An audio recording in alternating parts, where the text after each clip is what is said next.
रियुज्ड content म्हणजे काय हे कोणी सांगत नाही. मात्र रियुज्ड कंटेंट आलं की चॅनल मॉनिटाईज होत नाही, पोस्टपोन होतो, हे मात्र सगळेच सांगतात, बरोबर ना. पण रियुज्ड कंटेंट म्हणजे नेमकं काय आणि ते आपल्या चॅनलमध्ये येऊ नये याची काळजी कशी घ्यायची हे मात्र कोणताच टेक्निशियन सांगत नाही. तर रियुज्ड कंटेंट म्हणजे काय, तर एकदा वापरलेली सामग्री परत वापरली जाणं म्हणजे रियुज्ड. रियुज्ड कंटेंट म्हणजे काय, तर आता हे आपण ह्या व्हिडिओमध्ये पाहायचं आहे. तरी सर्वप्रथम मी सुनीता कुशटेकमध्ये आपल्या सर्वांचं मनापासून स्वागत करते. तर आपण आज पाहूया रियुज्ड कंटेंट येऊ नये याची काळजी आपण कशी घ्यायची.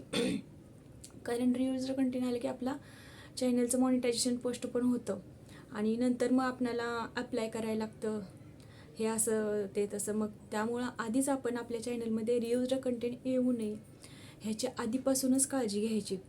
तर रियुज्ड कंटेंट म्हणजे नेमकं काय, तर रियुज्ड कंटेंट म्हणजे आधीच एखाद्या क्रिएटरनी आधी अपलोड केलेला व्हिडिओ जर आपण आपलं काहीच योगदान न करता तो आहे असाच आपण आपल्या चॅनलला जर अपलोड केला तरी पण रियुज्ड कंटेंट येऊ शकतं.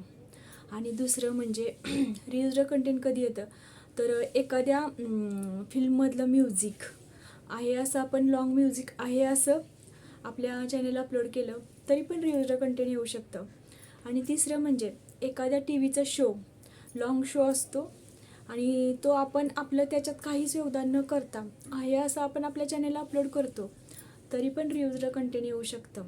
आणि चौथं म्हणजे रियुज्ड कंटेंट कधी येतं, व्हिडिओ वेगवेगळा असतो, तो आपण एक्सप्लेन करतो पण आपण काय करतो माहीत आहे का, व्हिडिओचं जे टायटल आहे ते टाकताना आपण तोच शब्द रिपीट पहिल्या व्हिडिओला तोच शब्द रिपीट, दुसऱ्या व्हिडिओला तोच शब्द रिपीट, तिसऱ्या व्हिडिओला तोच शब्द रिपीट.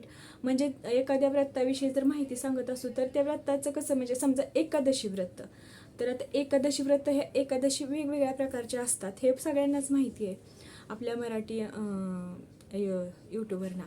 तर मग त्या एकादशीचं महत्त्व सांगताना एकादशी शब्द हा प्रत्येक व्हिडिओमध्ये असा रियूज झाला जातो, म्हणजे परत परत आला जातो त्या टायटलमध्ये, तरी पण रियुज्ड कंटेंट येऊ शकतं. तर आता समजा ह्या आता टायटलमधलं रियुज्ड कंटेंट फॉर एक्झाम्पल, आता समजा एखादा क्रिएटर एकादशीविषयी माहिती सांगत आहे, तर एकादशीमध्ये खूप एकादशी येतात, जया एकादशी, सपला एकादशी, पुत्रदा एकादशी, षष्ठीला एकादशी, अशा वेगवेगळ्या प्रकारच्या एकादशी येतात. तर आता ह्या एकादशी व्रताची माहिती एक्सप्लेन करत असताना प्रत्येक एकादशीचं व्रत हे वेगळ्या महत्त्वाने आहे. म्हणजे प्रत्येक आता समजा सपला एकादशीचं महत्त्व वेगळं आहे, षष्ठीला एकादशीचं महत्त्व वेगळं आहे, नंतर जया एकादशीचं, पुत्रदा एकादशीचं, प्रत्येक एकादशीचं महत्त्व वेगळं आहे आणि ते व्रताची माहिती पण वेगवेगळी असत्या. पण असा काय प्रॉब्लेम होतो की माहीत आहे का, ते व्हिडिओ वेगळा बनवला जातो, प्रत्येक व्हिडिओमध्ये वेगळं एक्सप्लेनेशन असतं. पण होतं काय, ते अपलोड करताना जे आपण टायटल टाकतो त्या टायटलमध्ये असं टाकतो की एकादशी जया, आता समजा एकादशी सपला, असं प्रत्येक टायटलमध्ये एकादशी असं सलग 4-5 वेळा जरी येते गेलं टायटलमध्ये तरी पण तुम्हाला रियुज्ड कंटेंट येऊ शकतं. म्हणून आपण आधीपासूनच आपल्या चॅनलमध्ये रियुज्ड कंटेंट हे येणारच नाही याची काळजी घ्यायला पाहिजे. म्हणजे काय करायला पाहिजे, तर आपण समजा आता एखादा व्हिडिओ आपण आहे असं अपलोड करायचंच नाही, एखाद्या क्रिएटरनी बनवलेला, त्यात आपलं थोडंफार काहीतरी घालायचं. आणि समजा आता आपण एक क्रिएटरचा जरी साऊंड घेतला तरी आपण आपला फेस यूज करायचा त्याच्यामध्ये, मग पण रियुज्ड कंटेंट येणार नाही. आणि एखाद्या टी व्ही शो वगैरे अपलोड करताना असं करायचंच नाही की ते आपलं पर्सनल अकाउंट असते, पर्सनल नसते आपलं, ते पब्लिक अकाउंट असते. आणि म्हणजे पर्सनल कसं आपण फक्त एकटेच पाहतो, पण पब्लिक कसं सर्वजण म्हणजे पाहणार अकाउंट असते ते चॅनल. त्यामुळं आपण असा टी व्ही शो एखादा असं व्हिडिओज आपण आपल्या अकाउंटला अपलोड करायचे नाहीत.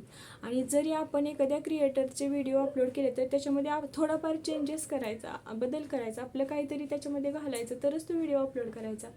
आणि जरी आपण दुसऱ्या क्रिएटरचा साऊंड घेत असू तर आपला फेस यूज करायचा त्याच्यामध्ये, मग येणार नाही. आणि एखाद्या व्रतवैकल्यांची वगैरे माहिती सांगताना तर आता प्रदोष वगैरे पण माहिती सांगताना तसंच होत जातं. म्हणजे कसं त्या व्यक्ती सांगत असते ते त्या व्रताची माहिती, प्रत्येक व्रताची वेगवेगळी माहिती आहे. प्रदोषमध्ये सोम प्रदोष येतो, शनी प्रदोष येतो, मंगळ प्रदोष येतो, असं वेगवेगळ्या प्रकारचे प्रदोष येतात. आणि प्रदोषचं पण तसंच आहे एकादशीसारखं की वेगवेगळी माहिती असते, वेगवेगळं त्याचं महत्त्व असतंय. पण प्रॉब्लेम काय होतो, ती व्यक्ती माहिती वेगळीच एक्सप्लेन करते त्या व्रताची, त्या प्रदोष व्रताची. पण आता समजा प्रदोष फसलाच येणार की प्रदोष असं सलग 3-4 वेळा आलं येत गेलं की झालं, मग त्या चॅनलला रियुज्ड कंटेंट येऊ शकतं. येऊ शकतं काय, येतच. म्हणून आपण पहिल्यापासून कोणत्याही व्रताची माहिती सांगताना सुद्धा आपण त्या टायटलमध्ये चेंज केला पाहिजे. जरी प्रदोष व्रत असं असेल तरी त्या म्हणजे ज्या आता समजा शनी प्रदोष आहे तर आवर्जून त्या व्रताची माहिती सांगताना शनी प्रदोष हा उल्लेख तिथं आलाच पाहिजे.